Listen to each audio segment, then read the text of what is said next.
Assalamualaikum warahmatullahi wabarakatuh.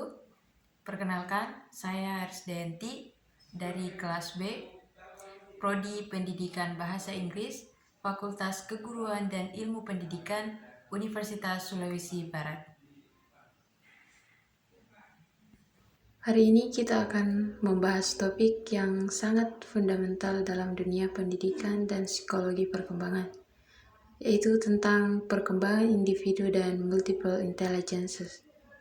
Materi yang akan kita bahas meliputi 5 poin utama.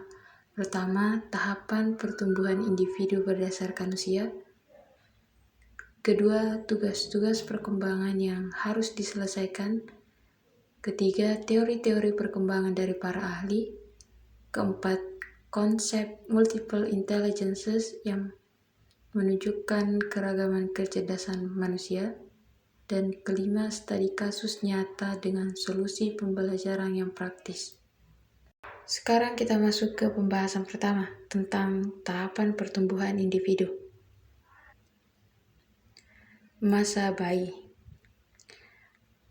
Masa bayi dari 0 hingga 2 tahun adalah periode pertumbuhan tercepat dalam hidup manusia. Berat badan bayi akan bertambah 3 kali lipat dalam tahun pertama. Tinggi badan bertambah 50%. Perkembangan motorik berlangsung dari atas ke bawah, mulai dari mengontrol kepala, lalu duduk, merangkak, berdiri, hingga berjalan. Perkembangan kognitif mengikuti tahap sensori motor biasa di mana bayi belajar tentang dunia melalui indera dan gerakan. Bahasa berkembang dari menangis, mengoceh, kata pertama di usia 12 bulan, hingga bisa membuat kalimat sederhana di usia 2 tahun. Selanjutnya masa kanak-kanak awal. Masa kanak-kanak awal dari 2 hingga 6 tahun adalah periode bermain dan imajinasi. Pertumbuhan fisik melambat dibandingkan masa bayi, tapi perkembangan motorik halus dan kasar semakin terkoordinasi. Mereka bisa melompat, berlari, menggambar dengan krayon. Bahasa berkembang sangat pesat. Kosakata bertambah dari 200 kata di usia 2 tahun menjadi 10.000 kata di usia 6 tahun. Ini juga disebut periode mengapa. Anak bertanya ribuan pertanyaan karena rasa ingin tahu yang luar biasa. Imajinasi berkembang pesat dan mereka suka bermain peran serta menciptakan teman khayalan. Selanjutnya masa kanak-kanak akhir. Masa kanak-kanak akhir dari 6 hingga 12 tahun adalah periode sekolah dasar. Secara kognitif, mereka memasuki tahap operasional konkret menurut Piaget, bisa berpikir logis untuk hal-hal yang konkret dan nyata. Mereka mulai memahami konsep konservasi, bahwa jumlah air tidak berubah meski dipindah ke gelas yang berbeda bentuk. Keterampilan akademik dasar seperti membaca, menulis, dan berhitung dikuasai secara bertahap. Persahabatan menjadi sangat penting. Mereka mulai memahami aturan bermain dan norma sosial. Fisik berkembang stabil dan kuat. Selanjutnya masa remaja.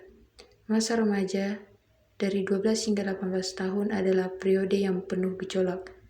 Secara fisik terjadi pubertas dengan perubahan hormonal yang drastis. Pertumbuhan tinggi badan mencapai puncaknya dan berkembangnya karakteristik seksual sekunder. Secara kognitif mulai memasuki tahap operasional formal, bisa berpikir abstrak dan hipotesis seperti bagaimana jika atau seandainya. Pencarian identitas diri menjadi tugas utama. Siapa saya? Apa tujuan hidup saya? Peer group atau teman sebaya menjadi sangat berpengaruh, seringkali lebih dari orang tua. Emosi cenderung labil karena perubahan hormonal dan tekanan psikologis. Masa dewasa awal. Masa dewasa awal dari 18 hingga 40 tahun adalah periode membangun kehidupan. Secara fisik, mencapai puncak kekuatan dan stamina. Fokus utama pada membangun karir profesional dan mencapai stabilitas ekonomi. Dalam hal hubungan, ini adalah masa mencapai dan membangun hubungan intim jangka panjang, menikah, dan memulai keluarga. Mereka juga masih dalam proses mengeksplorasi berbagai kemungkinan hidup dan menetapkan tujuan jangka panjang. Secara psikologis, ini adalah masa produktif dan penuh energi. Masa dewasa madya. Masa dewasa madya dari 41 hingga 60 tahun adalah periode evaluasi dan penyesuaian. Secara fisik mulai mengalami perubahan awal penuaan, kekuatan menurun, penglihatan mulai berkurang. Untuk wanita mengalami menopause, pria mengalami andropause. Secara psikologis ini sering disebut masa midlife crisis, di mana mereka mengevaluasi pencapaian hidup. Apakah saya sudah mencapai impian saya? Fokus bergeser ke generativitas, membantu generasi muda berkembang, baik anak sendiri maupun anak didik. Biasanya ini adalah puncak karir dan tanggung jawab sosial. Terakhir, masa lanjut usia. Masa lanjut usia di atas 60 tahun adalah periode refleksi dan kebijaksanaan. Secara fisik mengalami penurunan bertahap, kekuatan indera, dan kadang fungsi kognitif menurun. Harus menyesuaikan diri dengan pensiun dan berkurangnya penghasilan, menghadapi kematian pasangan hidup dan teman-teman sebaya. Namun di sisi positif, ini adalah masa di mana mereka memiliki wisdom atau kebijaksanaan dari pengalaman hidup yang panjang. Tugas utama adalah mencapai integritas ego, merasa puas dengan kehidupan yang telah dijalani, atau sebaliknya, merasa menyesal dan putus asa. Selanjutnya kita ke tugas perkembangan. Untuk masa bayi, tugas utamanya adalah mengembangkan basic trust atau kepercayaan dasar. Bayi harus belajar bahwa dunia ini aman, bahwa ketika mereka menangis akan ada yang merespon, ketika lapar akan diberi makan. Ini fondasi untuk semua hubungan di masa depan. Bayi yang tidak mendapat respon konsisten bisa menjadi tidak percaya pada orang lain hingga dewasa. Tugas lainnya adalah mengembangkan attachment dengan pengasuh utama, biasanya ibu. Attachment yang aman membuat anak percaya diri eksplorasi dunia. Masa kanak-kanak awal. Tugas pertama adalah mengembangkan otonomi. Saya bisa melakukan sendiri. Ini juga disebut masa toilet training. Belajar makan sendiri, berpakaian sendiri. Orang tua yang terlalu protektif atau terlalu keras bisa menghambat perkembangan otonomi ini. Tugas kedua adalah mengembangkan inisiatif, berani mencoba hal baru, mengambil keputusan kecil, dan lain-lain. Anak yang selalu dilarang atau dikritik bisa menjadi penakut dan kurang inisiatif. Masa kanak-kanak akhir. Tugas utamanya adalah menguasai keterampilan akademik dan sosial. Mereka harus belajar membaca, menulis, berhitung. Ini dasar untuk semua pembelajaran selanjutnya. Secara sosial, mereka harus belajar bermain dengan aturan, berbagi, bergiliran, menyelesaikan konflik dengan teman. Anak yang gagal di tahap ini bisa merasa inferior atau tidak mampu dibanding teman-temannya. Selanjutnya masa remaja. Tugas paling krusial adalah menemukan identitas diri. Siapa saya? Apa nilai-nilai yang saya anut? Apa yang membuat saya unik? Remaja yang berhasil akan mengalami identitas yang jelas dan percaya diri. Yang gagal bisa mengalami identity confusion, bingung tentang diri sendiri, mudah terpengaruh, dan tidak punya pendirian. Tugas lainnya adalah menerima perubahan fisik dan mengembangkan hubungan yang matang dengan lawan jenis. Selanjutnya masa dewasa awal. Tugas utamanya adalah mengembangkan intimasi, kemampuan menjalin hubungan yang dalam dan bermakna. Ini bukan hanya soal romantis, tapi juga persahabatan yang erat. Orang yang gagal bisa mengalami isolasi, punya banyak kenalan tapi tidak ada yang benar-benar dekat. Tugas lainnya adalah mencapai kemandirian ekonomi dan memulai karir profesional.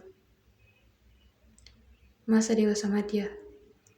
Tugas utamanya adalah generativitas, membantu generasi selanjutnya berkembang. Ini bisa melalui menjadi orang tua, guru, mentor, atau kontribusi pada masyarakat. Orang yang gagal mengalami stagnasi, hidup hanya untuk diri sendiri, merasa tidak berarti.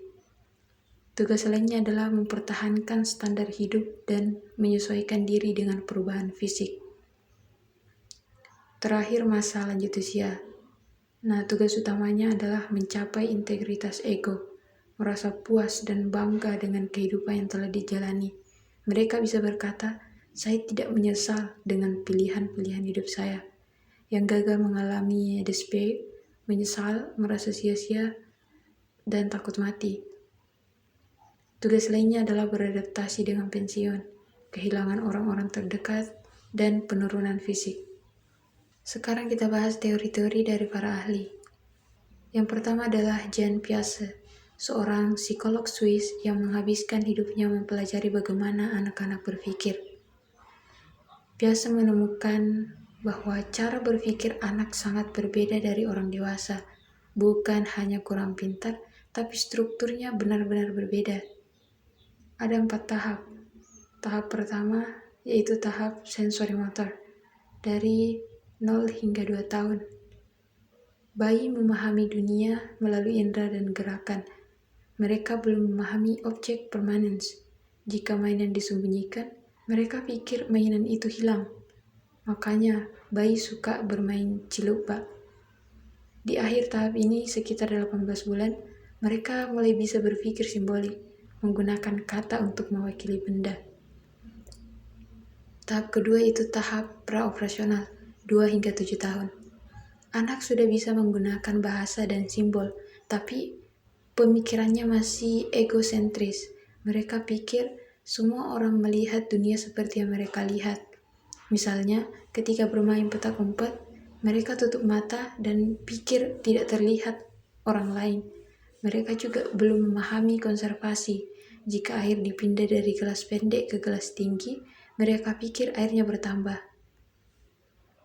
Yang ketiga, tahap operasional konkret, 7 hingga 11 tahun.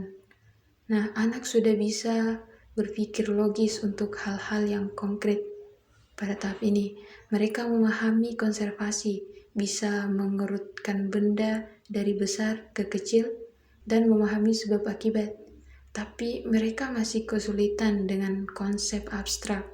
Misalnya, mereka bisa mengerjakan 5 tambah 3 sama dengan 8, tapi kesulitan dengan X tambah 3 sama dengan 8. Berapa X? Dan keempat, tahap operasional formal, 11 tahun ke atas. Remaja sudah bisa berpikir abstrak dan hipotesis. Mereka bisa berpikir bagaimana jika membuat hipotesis dan mengujinya. Mereka juga mulai berpikir tentang kemungkinan-kemungkinan yang tidak nyata. Ini mengapa remaja suka berdebat tentang filosofi, politik, dan isu-isu besar. Teori kedua adalah Daniel Levinson tentang perkembangan dewasa. Levinson meneliti kehidupan pria selama bertahun-tahun dan menemukan pola yang menarik. Hidup dewasa itu seperti musim, ada periode stabil dan periode transisi. Early Adult Transition, 17 hingga 22 tahun. Ini masa transisi dari remaja ke dewasa. Mereka mulai keluar dari keluarga asal, masuk universitas atau bekerja, dan mengeksplorasi dunia dewasa. Ini masa yang exciting tapi juga menakutkan karena banyak hal baru. Next, entering other world, 22 hingga 28 tahun. Mereka mulai membangun struktur kehidupan pertama, karir, hubungan, tempat tinggal, tapi masih dalam tahap eksplorasi, belum commit sepenuhnya.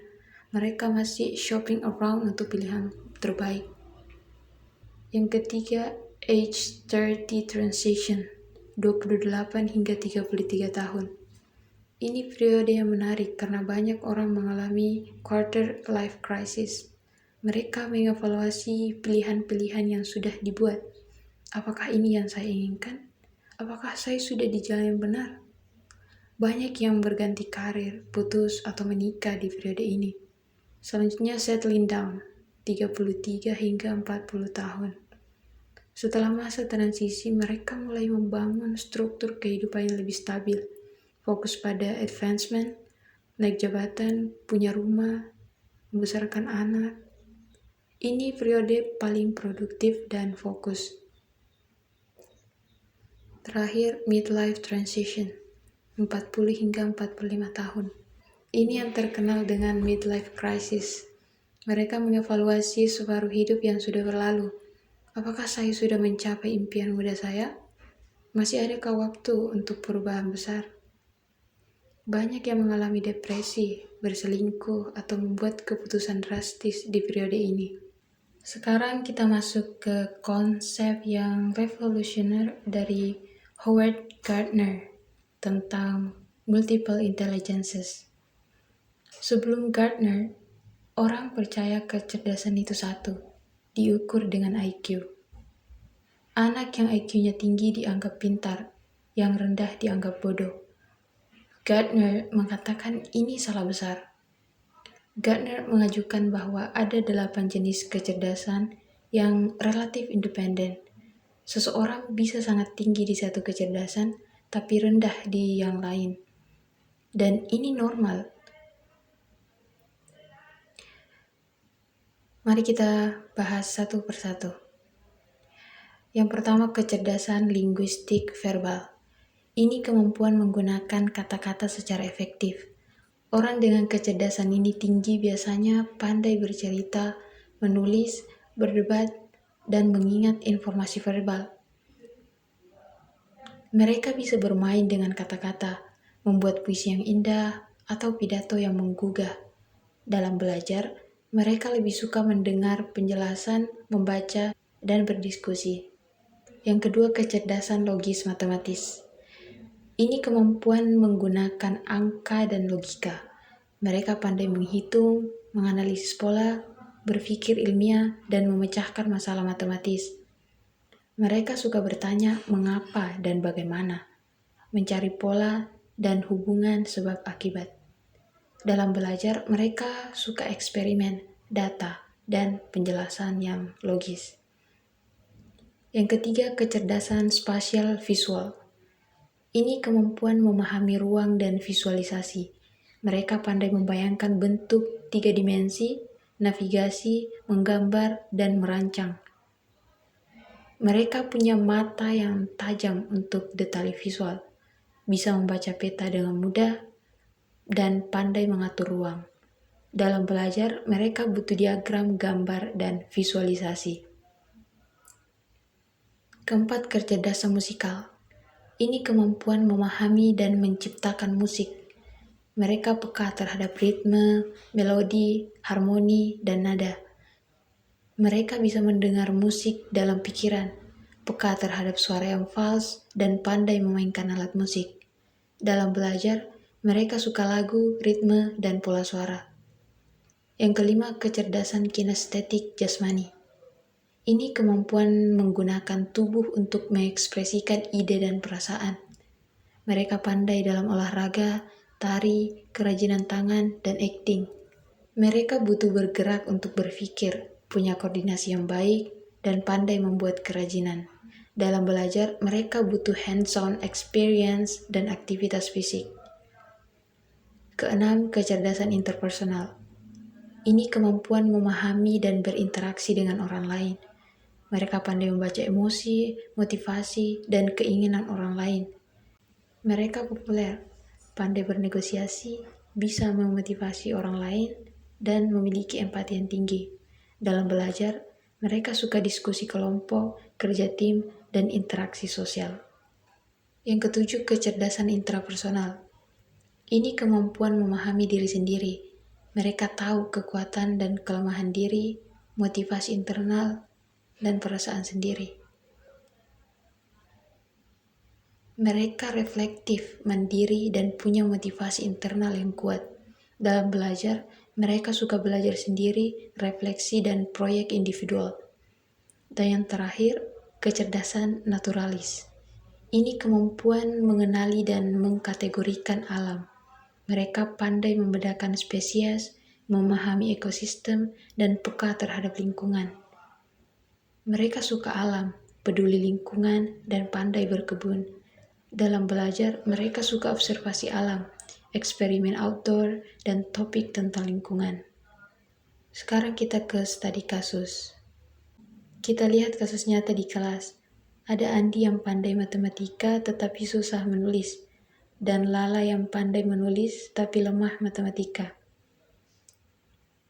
Ini contoh nyata multiple intelligences.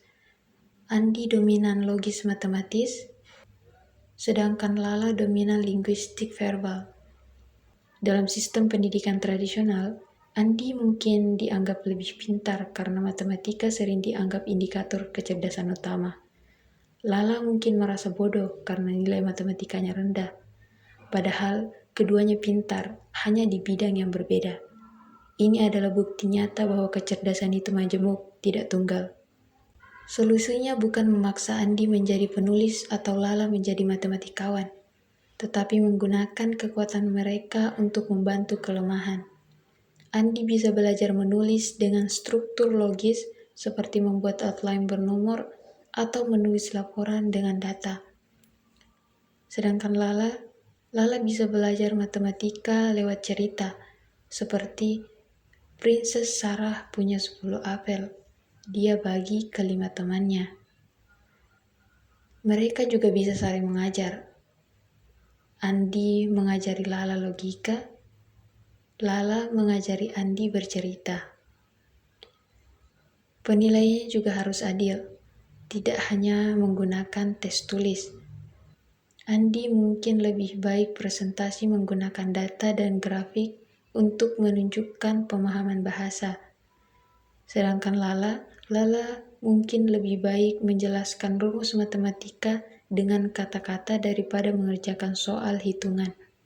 Kita bisa menggunakan portofolio, proyek, presentasi. Banyak cara untuk menunjukkan kepintaran.